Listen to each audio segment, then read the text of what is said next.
Swayam Prabha. Digital India. Educated India.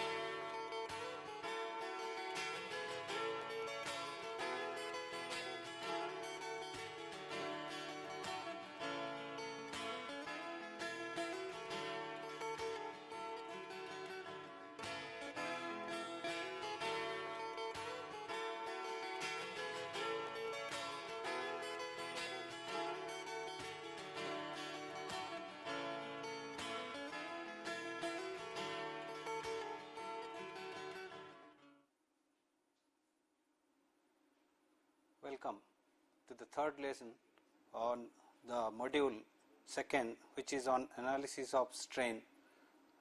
This particular lesson we have designated as analysis of strain 3. In the last lesson we have discussed certain aspects of strain. In this particular lesson we will be discussing some more aspects of strain. Well, it is expected that after this particular lesson is completed, one will be able to understand the concept of normal strain in a three-dimensional stressed body, and thereby we can go for the generalization of Hooke's law. One should be able to understand the concept of determinate and indeterminate systems. Also, one should be able to understand the concept of compatibility, which will eventually arise out of this indeterminate system, which we are going to discuss subsequently. Well, this particular lesson includes the recapitulation of previous lesson, which we will be doing that through the questions which we have posed last time. We will be discussing those questions, and eventually it will give you the recapitulation of the previous lesson. The evaluation of axial strain in a three-dimensional stressed body, concept of determinate and indeterminate systems, and thereby the compatibility criteria, how it will arise out from that particular system, that we will look into, and finally the evaluation of forces for indeterminate systems. Well, before we proceed with this particular lesson, let us look into the answers of the questions which we had posed last time. The first question which was posed was the what is Poisson's ratio and what is the range of its values. Now, if we remember that last time we had discussed that if a body which is subjected to an axial pull is held up at this end and is being pulled by axial load P, eventually this bar extends or elongates, and this elongation we had indicated by delta, and thereby there is contraction on the other sides. Now, the French scientist Poisson demonstrated that the ratio of this strain, which is the transverse strain, to the axial strain is constant for stresses within the proportional limit, and this particular constant is designated as Poisson's ratio. So far as the definition of the Poisson's ratio is concerned, it is the ratio of the lateral strain to the longitudinal strain. And if you remember, we had designated this mu as minus the transverse strain to the longitudinal strain. And remember that we had put this particular sign as negative because when this is being pulled by an axially tensile pull, then there is contraction on other sides, and this negative sign indicates that there is contraction. Similarly, if this particular bar is subjected to an axial compressive force where the length in the axial direction is going to shorten, thereby the other two directions it is going to increase, and eventually that shortening of the axial length is being designated as negative to the expansion of the other two sides, and that is why this negative sign comes in.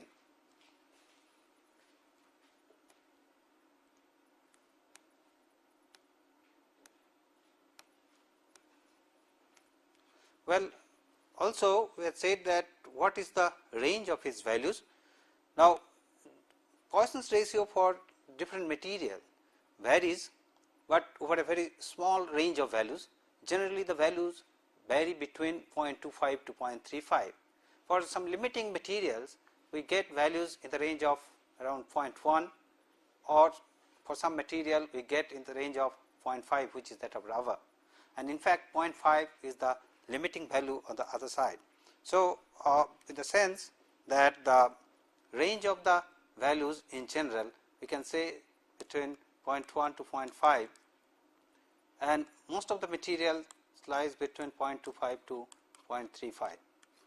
0.5 is the maximum value of the Poisson's ratio.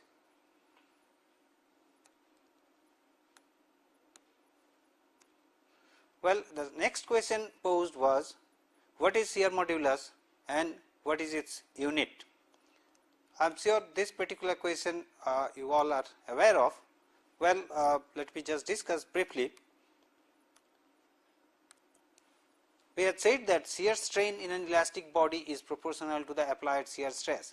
Now, this is a body which is acted on by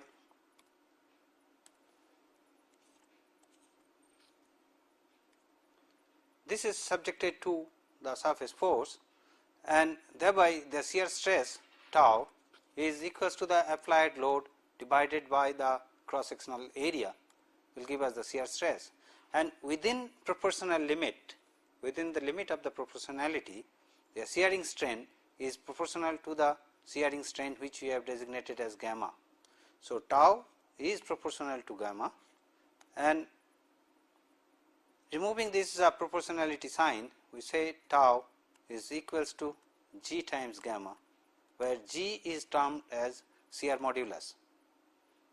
This is called as shear modulus. And this has the unit, this is similar to the unit of modulus of elasticity, which is in Pascal or in Newton per meter square, or megapascal MPa, which is 10 to the power 6 times Newton per meter square, or gigapascal. So, that is the unit of the shear modulus G.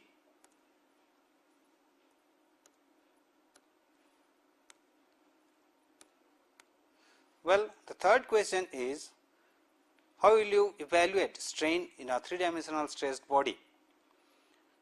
Well, let us look into the body which is subjected to, let us assume that these are the 3 directions, this is x, this is y, and this is z, and correspondingly as we have defined earlier, the stress components are sigma x, sigma y, and sigma z. Now, as we have seen earlier that when a bar is subjected to axial pull, the stress at any cross section is P divided by A, the cross sectional area, which we have designated as normal stress sigma x, and correspondingly the strain in the axial direction is epsilon x, and as per Hooke's law, the epsilon x is equals to sigma x by E. Also, we have noted from the concept of Poisson's ratio that if we have axial load acting in the x direction only, and thereby there is strain in the x direction as epsilon x, the strain in the other two directions y and z direction, epsilon y is equals to epsilon z is equals to minus mu times epsilon x. This is the as per the definition of Poisson's ratio. also, if we consider that the body is subjected to the axial load in the y direction instead of in the x direction, that means we have a bar which is subjected to load in the y direction, which is P. Thereby, the stress again at any cross section is P by A, and let us call that stress as sigma y, since the P is acting in the y direction. So, this is P by A, let us call this as P suffix y, this is P suffix x. Now, also because of this application of the load, there is strain in the y direction, which we designate as epsilon y, and that is going to be equals to, according to the Hooke's law, is sigma y by E. Now, due to Poisson's effect, then the strain in the x and z direction will be epsilon x is equals to epsilon z is equals to minus mu epsilon y. And if we substitute the values of epsilon x and epsilon y in these corresponding places, this is minus mu sigma x by E, and this is minus mu sigma y by E. Likewise,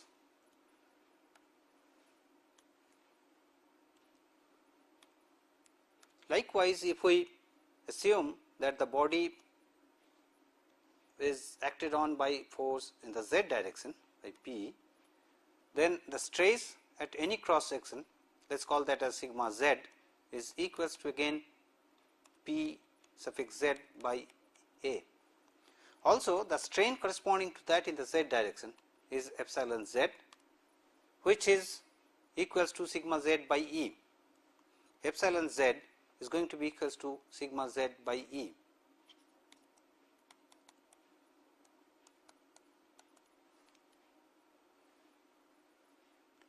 As we have seen in the previous cases, that when it is acted on by the load P either in the x direction or in the y direction, we could compute the strains in the other two directions.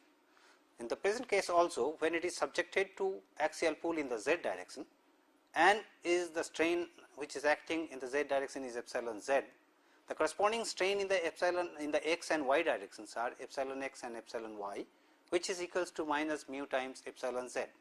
So, in this particular case, epsilon x is equals to epsilon y is equals to minus mu times epsilon z, which is mu times sigma z by E. Hence, if we combine all three cases together, if we superpose them, since we are considering the body within the elastic limit, hence the superposition is valid, we can combine them together with the individual results. If we join them together, we will get the same effect when all three are acting simultaneously.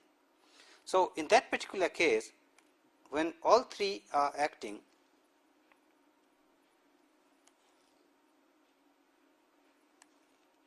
we can write then the strain in the x direction epsilon x is equals to the sigma x by E because of the load which is acting directly that, and the strain which we are getting in the x direction because of y and z direction is equals to mu times sigma y by E minus mu sigma z by E, or this is equals to sigma x by E minus mu sigma y plus sigma z by E.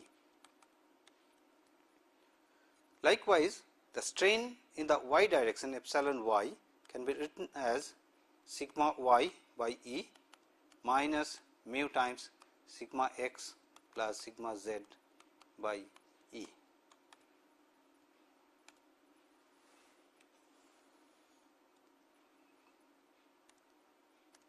And epsilon z is equals to sigma z by E minus mu times sigma x plus sigma y by E.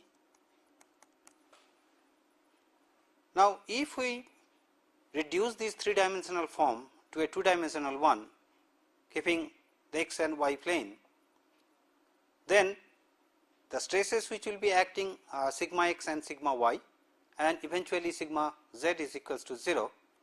In that particular case, we will get epsilon x as equals to sigma x by E minus mu sigma y by E, and epsilon y is equals to sigma y by E minus mu sigma x by E. These results we have seen it earlier. So, this is in fact in a generalized form of Hooke's law, which is applicable in case of a 3-dimensional body. So, in 3 direction epsilon x, epsilon y, epsilon z, the strain in the 3 direction can be represented in terms of the stresses sigma x, sigma y and sigma z, and in terms of the modulus of elasticity E.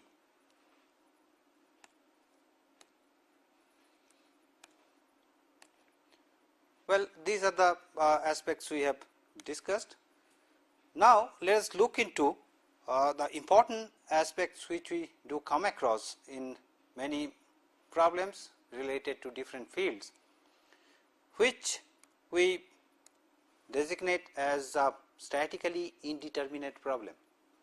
Now, when we talk about statically indeterminate problem, naturally we will have to first know what we really mean by a determinate system. We have seen earlier that we have 3 sets of equilibrium equations in statics. There is summation of horizontal forces as 0, summation of vertical forces as 0, summation of moments as 0. These are the equations of equilibrium. Now, if we consider any system from which we can evaluate the reactive forces by using these equilibrium equations, we call those systems as statically determinate. See, if equilibrium equations are adequate, this is important, that equilibrium equations are adequate to evaluate the reactive forces, then the system is called as determinate. Let us look into some example. Last time we did a problem, say we have a rigid bar which is pinned at this particular end and is held up by a rod and is subjected to a vertical load P. Now, if we draw the free body diagram of this particular configuration, removing these supports, the free body diagram will look like this.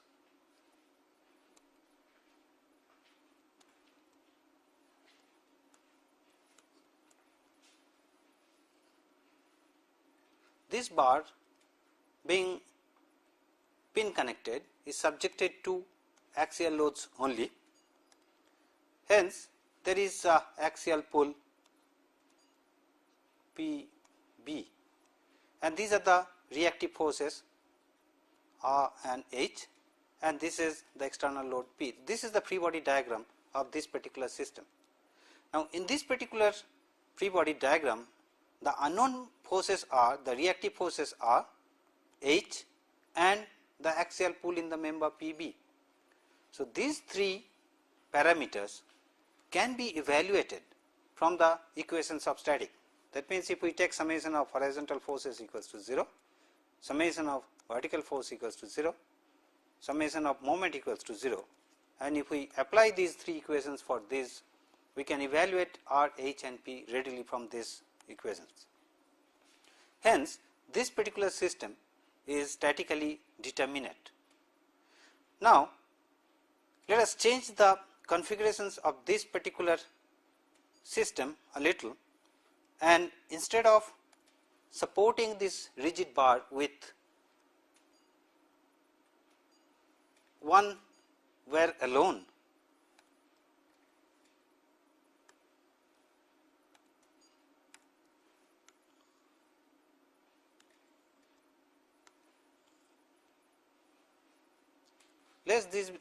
this is connected by 2 wires of this particular form. Now, these rods will undergo extension because they are subjected to axial pull when this particular load will be acting. Now, if we try to plot the free body diagram of this particular system.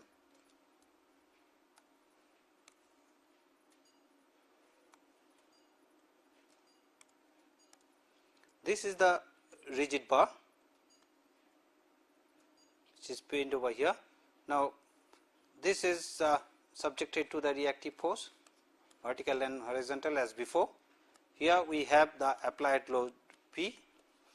Now, two rods which are supporting this bar will have axial pull in the rods. So, there are forces which are reactive forces R, H, and let us call this as P1 and P2, which are under the action of the axial load P or the transverse load P. Now, in this particular case, if we look into, we have four unknown unknown forces R, H, P1 and P2, and since we have only three equations of statics, so this particular system cannot be solved using these equations of equilibrium alone. Hence, there are systems like this where you cannot solve or evaluate the forces, unknown forces, based on the equations of equilibrium alone or equations of statics alone. Now, you need an additional equation here over and above these three equations to solve this unknown reactive forces.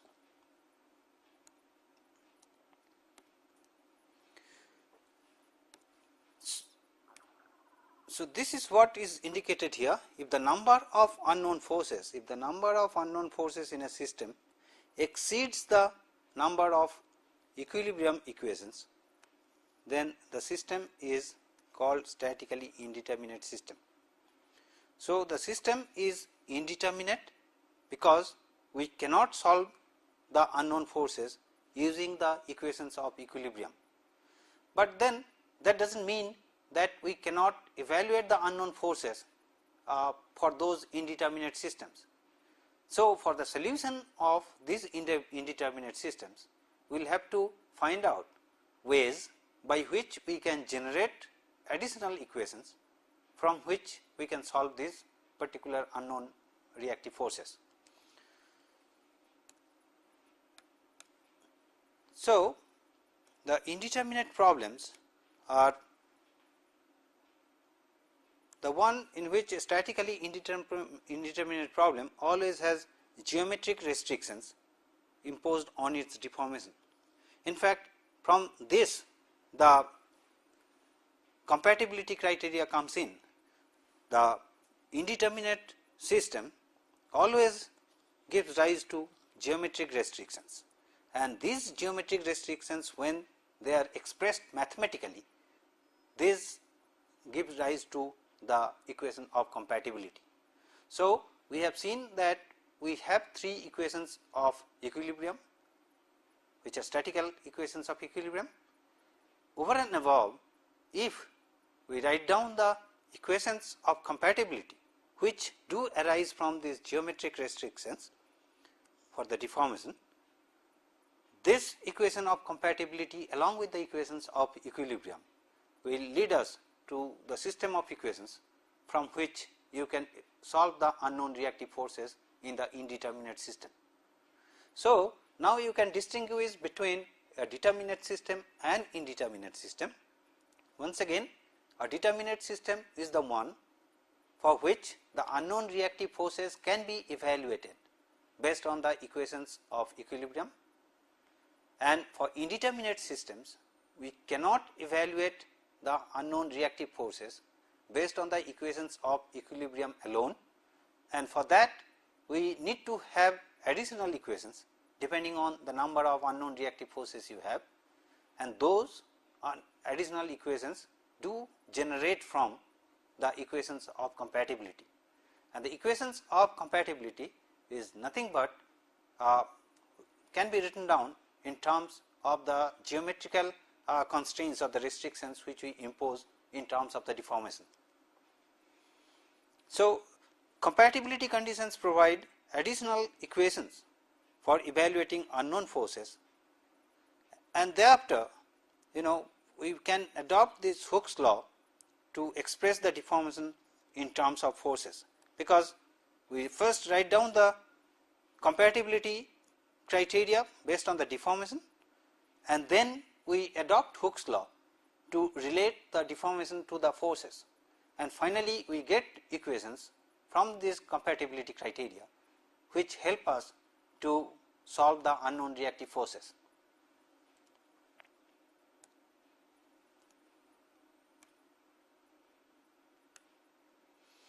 Well, after looking into the aspects of this indeterminate system, now we are ready to look into the problems where such indeterminacy comes in. But before we proceed with those indeterminate problems, let us look into the example problem which we discussed, or which I gave it to you last time for the solution. I hope you could do it, but let me just explain to you so that you can check your solution with this. Now, the problem which was posed to you last time is that determine the elongation of the tapered cylindrical aluminum bar caused by 30 kilonewton axial load, and the value of E is given over here. And in this particular problem, it is given that the diameter of this bar at this place is 20 millimeter, and the diameter at this end is 30 millimeter, and over the length of 400 millimeter it is varying gradually. Now, our job is to find out the deformation, to find out the elongation of the gradually varying member. And if you remember, we had discussed that how do we compute the elongation in such members, since the cross section is varying at every position, hence the cross sectional area is not constant, and we cannot compute directly delta from the expression PL by AE, where A is no longer a constant parameter over the length L. Hence, what we need to do is that we got to compute delta as equals to integral over the length of the member as P dx over the small segment, we say the area which we write as a function of x times E, and from this expression we compute the value of delta. Now, if we take a section which is at a distance of x from the left end, then the diameter at this particular section D is equals to, this is 20 plus this is 30. So, 30 minus 20 is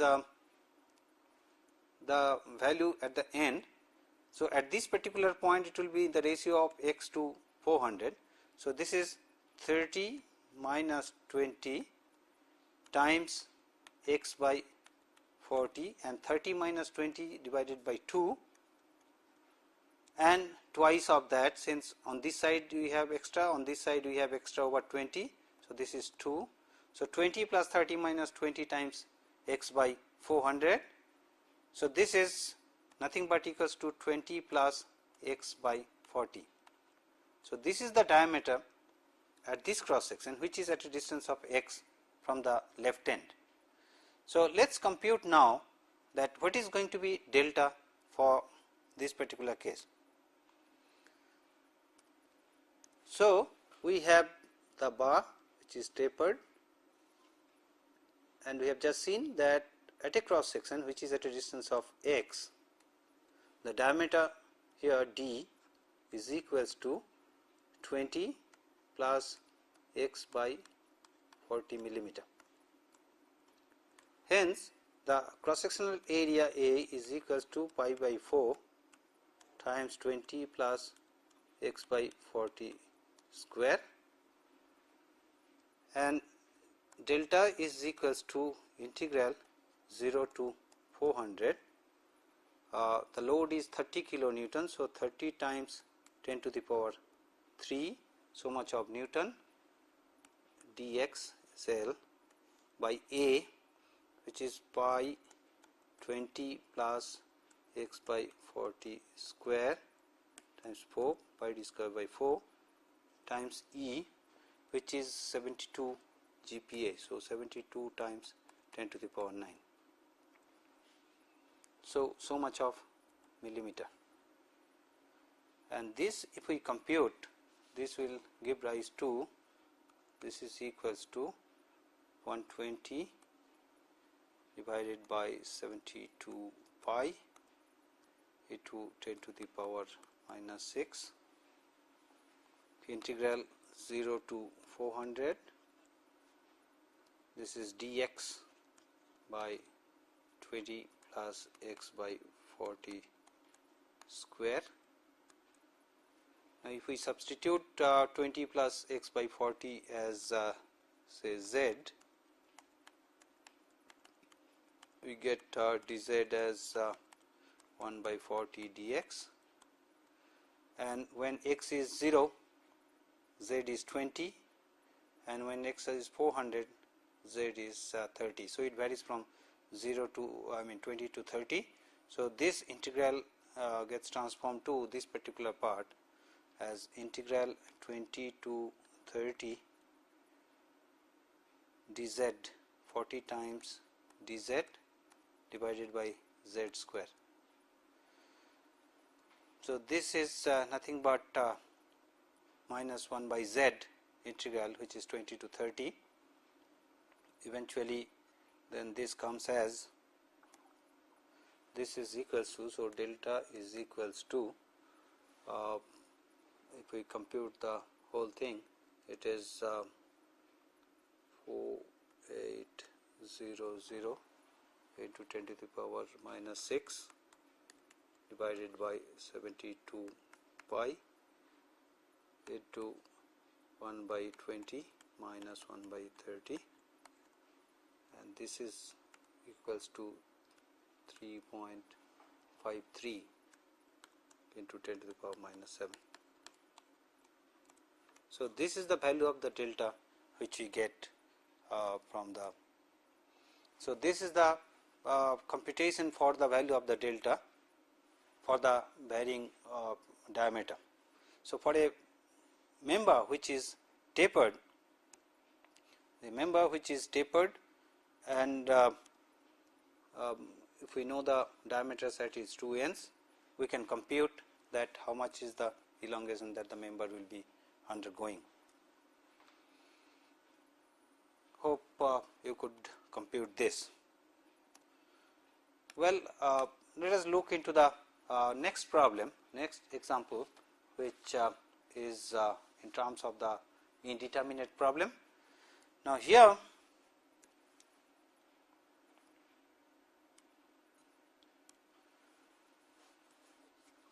a bearing plate connected with a copper rod is placed inside an aluminum sleeve as shown in figure. So, here this is the bearing plate, this is the bearing plate, and this bearing plate is connected with the copper rod going inside. So, this is the copper rod and this is the aluminum sleeve,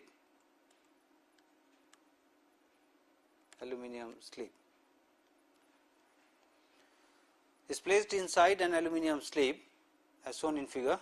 The copper rod is 0.05 millimeter longer than the sleeve. So, this gap is 0.05 millimeter. So, the copper rod is longer than the sleeve by 0.05 millimeter. Now, we will have to find the maximum safe load that can be applied to the bearing plate. On this plate, the maximum load P that can be applied, that has to be computed. The cross sectional areas of copper rod and aluminum sleeve are 1000 millimeter square and 2000 millimeter square. E values of copper and aluminum are 1.4 into 10 to the power 5 MPa and 0.7 into 10 to the power 5 MPa. Allowable stress in copper is 100 MPa and that in aluminum is 50 MPa. So, the maximum permissible stress in aluminum and copper are given. The cross sectional area for the copper and the sleeve, aluminum sleeve are given. Now, our job is to compute that what will be the value of P, which can be safely transferred onto top of this bearing plate. Now, let us look into the free body diagram of this particular system. If we cut off the sleeve at some distance from the top, then this is the bearing plate, the copper rod is attached with this, and this is acted on by load P. Now, when the rod will get compressed and cover up the distance 0.05 millimeter, eventually it will touch the sleeve.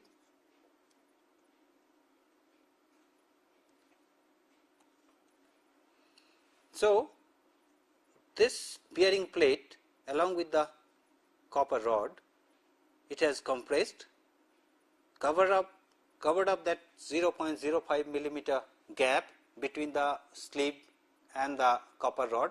That much of compression has, or the deformation has undergone into the copper plate, and eventually the bearing plate is going to touch on the sleeve, and when the bearing plate will be touching the sleeve, then the load which is acting on the bearing plate will be transmitted to the sleeve.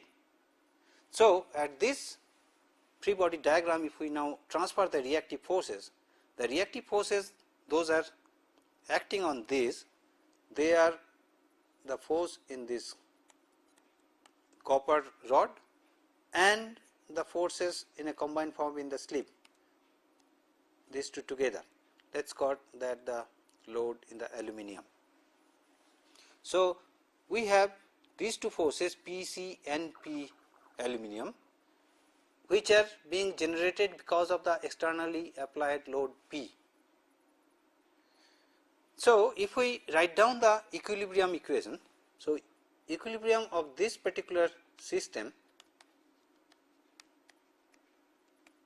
is that P is equals to P C plus P aluminum. This is equation 1. Now, in this particular system, we cannot have any other equilibrium equation. So, we have only one equation of equilibrium, and there are two unknown forces, and they are P suffix C and P suffix Al. So, two unknown forces and one single equation, hence we cannot solve this particular system unless we have an additional equation, and this additional equation can be generated from the compatibility criteria in terms of the deformation, and then we can solve for these two unknown forces. So, now let us look into that what is going to be the compatibility equation in this particular case.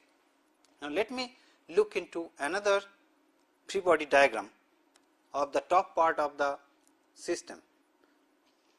So, this is the bearing plate along with the copper rod,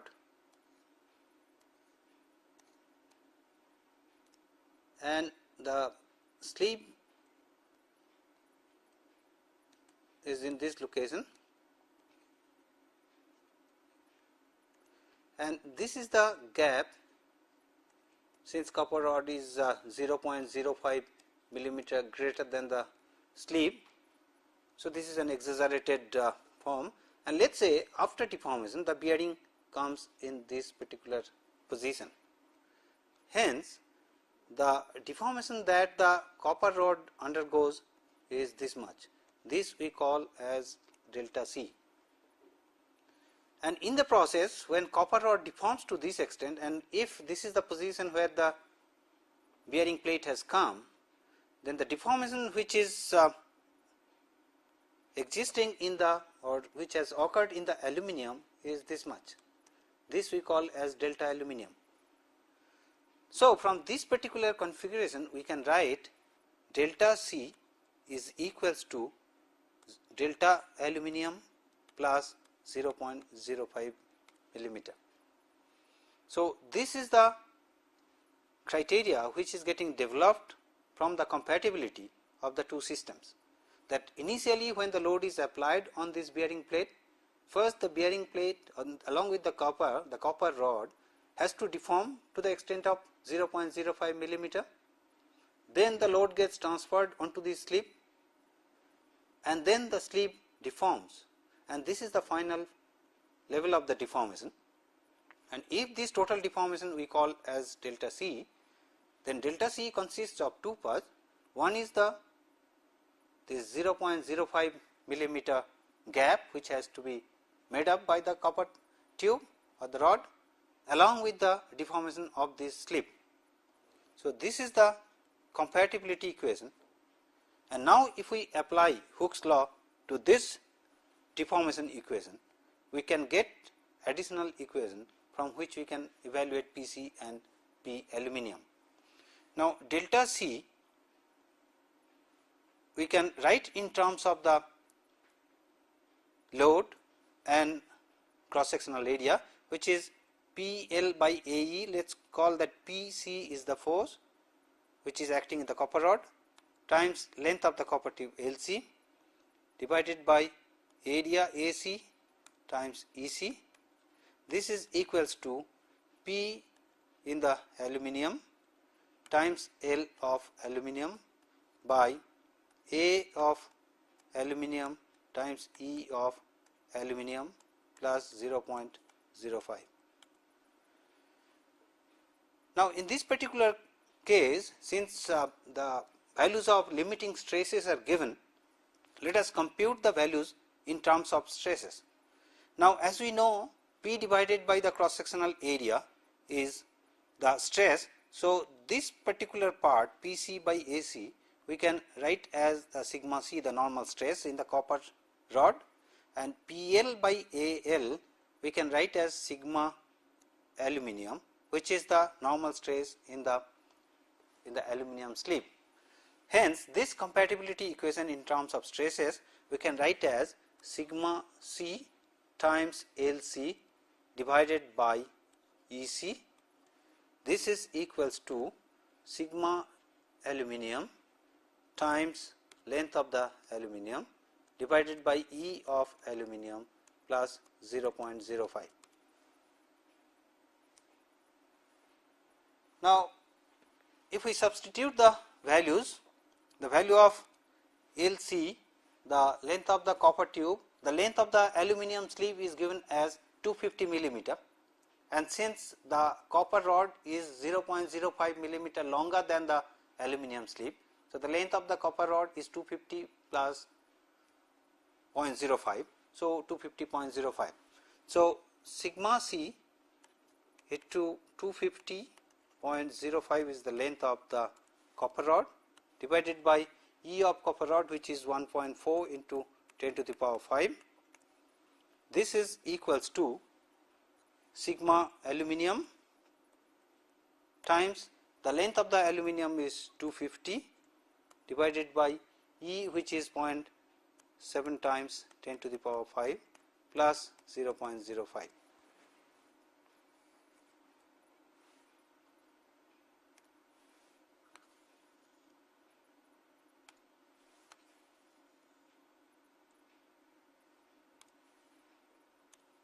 Now, this if we compute, this comes as 0.00179 times sigma C is equals to 0.00357 sigma aluminum plus 0.05, or sigma C is equals to 1.995 times sigma aluminum plus 27.93. Now, this is the relationship between the stress in the copper rod to the stress in the aluminum rod. Now, here the limiting values of the stresses in copper and aluminum is given. Now, the maximum allowable stress in copper rod is 100 MPa sigma C max is 100 MPa, as sigma aluminum allowable or max as you call it as equals to 50 MPa. Hence, if we take the value of allowable stress in aluminum as 50 MPa and if we substitute it here, then we get the value of sigma C as equals to 1.995 times 50 plus 27.93, and eventually the value of sigma C comes as 127.68 MPa. Now, since the maximum allowable stress in copper is 100 MPa, so we cannot afford to go for stress up to this level. Hence, we cannot apply the stress in the aluminum up to 50 MPa, because if we go up to a stress level of 50 MPa in aluminum, then the stress level that is expected in the copper rod is going beyond the allowable stress of 100 MPa. Hence, we cannot allow the stress in aluminum slip to go up to its limiting value, which is 50 MPa. That means, we will have to limit the stress in the copper rod up to 100 MPa and check that how much stress it can generate in the aluminum slip, from which we can evaluate the safe load. Hence, if we go the other way, limiting the value of sigma C to 100 MPa, let us see how much we can get the value of sigma aluminum. So, we limit the value of sigma C as equals to 100 MPa, and from the relationship which we have, sigma C is equals to 1.995 sigma aluminum plus 27.93, the value of sigma aluminum comes as 100 minus 27.93 divided by 1.995, and this is equals to 36.13 MPa. So, by allowing the copper rod to go up to its limiting value of 100 MPa, the maximum stress that can be generated in the aluminum slip is 36 MPa, which is well within the allowable limit of the 50 MPa stress. Hence, the safe load that can be transferred on the bearing without causing any distress to the member is equals to P C plus P aluminum, safe load in the copper and the aluminum, copper rod and the aluminum slip.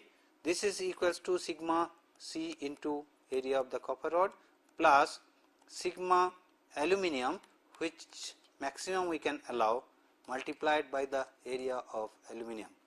Now, this is equals to 100 multiplied by the cross sectional area of the copper, which is 1000 millimeter square, plus sigma allowable is 36.13 for aluminum multiplied by 2000 millimeter square, and this eventually gives 172.26 kilonewton.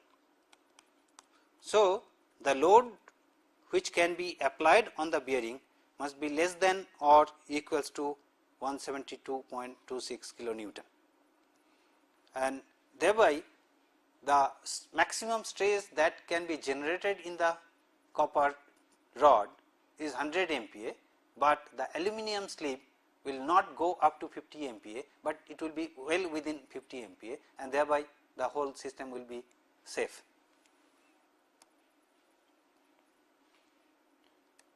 Well, let us look into another example of such indeterminate system, which I was citing as an example, that AB is a rigid bar. A rigid bar AB is supported by a pin at B and by two rods. This bar is pinned at B and supported by two rods, which are at a distance of 0.8 meter and 1.8 meter from B.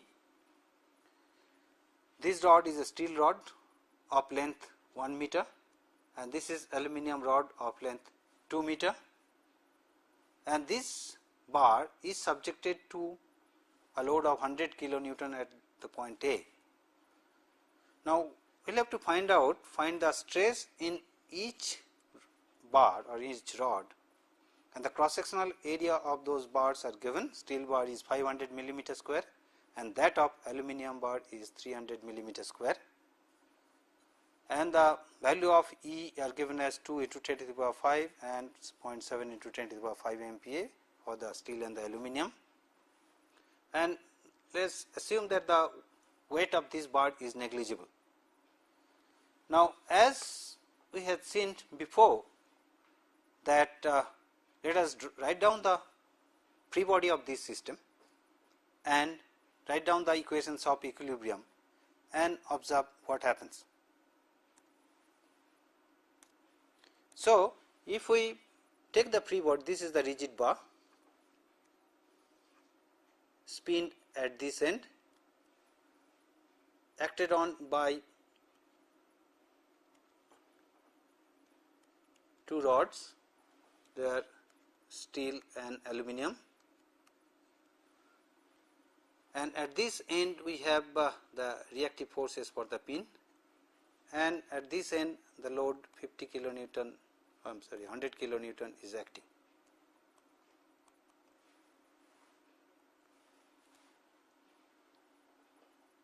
Now, if we like to find out the forces, let us take the moment of, now here we have 1, 2, 3, 4 unknown parameters and we have 3 equations of equilibrium. Hence, we cannot solve it in a statically determinate form or using the equations of equilibrium. Hence, we will have to have an additional equation which are generating from the equation of compatibility. And the equations of equilibrium, if we take the moment about B, then we have 100, moment about B is equals to 0. So, we have 100 into 2.5, this is equals to Ps into 0.8 plus P aluminum into 1.8. So, the equilibrium equation is 0.8 Ps plus 1.8 P aluminum is equals to 250. So, this is the equations of equilibrium, this is the equilibrium equation.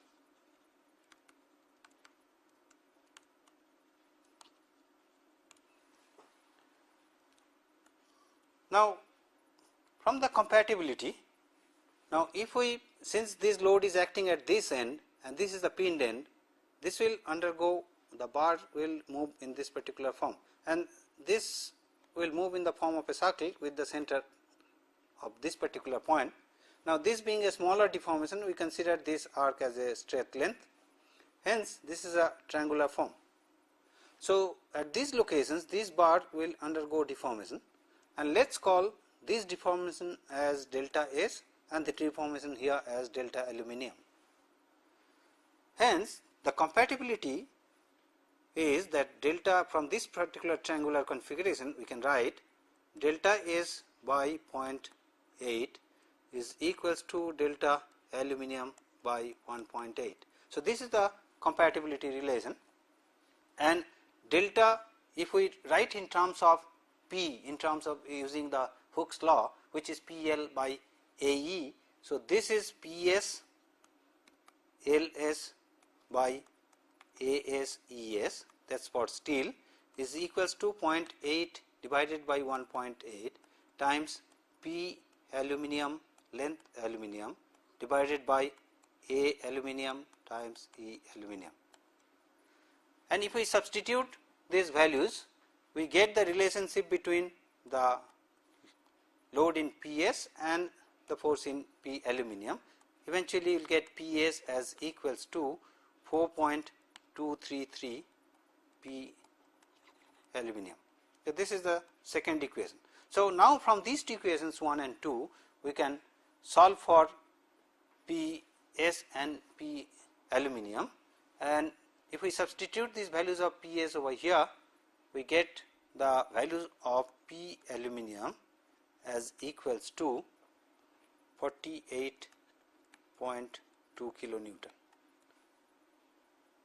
and thereby PS is equals to, we get as 204.04 kilonewton. So, these are the forces that is acting in these two rods, and once we know the forces that is acting, then the stresses, the stress in the aluminum bar, stress in aluminum rod, this is equals to P aluminum by A aluminum, which is cross sectional area of aluminum, which is equals to 48.2 is the load, 10 to the power 3, so much of Newton, divided by 300 is the cross sectional area, and this eventually comes as 160.7 MPa. And stress in steel bar or steel rod, this is equals to P steel by area of steel, which is equals to 204.4 04 into 10 to the power 3, so much of Newton, divided by 500, and this comes as 408.08 MPa. Now, here though the stresses, level of stresses appear to be a little higher, maybe beyond the limiting capacity of this material. However, theoretically we are computing what are the values of the stresses. If the limiting values are given, we can always compare and we can say whether this is safe or unsafe, whether the system will be able to withstand this load or not, that we can always compute.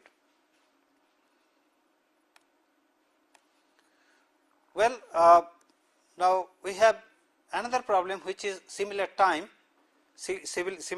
but of little variation, that the rigid bar AB of negligible weight is supported by a pin at B and by two vertical rods of aluminum and steel. You will have to find out the vertical displacement of the 50 kilonewton weight at this location, how much displacement it undergoes, and the parameters of these members are given. So, this problem is assigned to you. Solve this problem. Next time I will give the solution for this.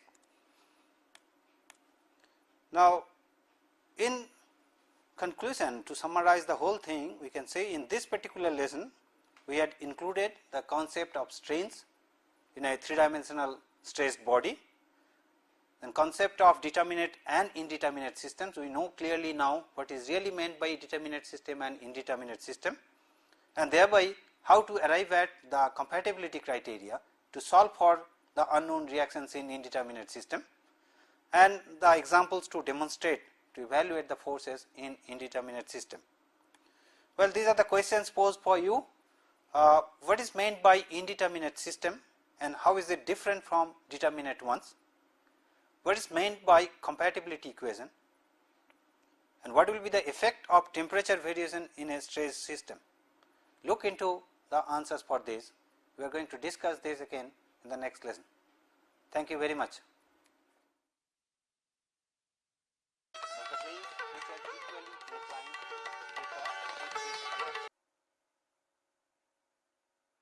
Welcome to the fourth lesson of module 2, which is on analysis of strain, part 4. In the previous lesson, we have discussed some aspect of analysis of strain, and in this particular lesson we are going to discuss some more aspects of strain analysis, and let us look into those aspects.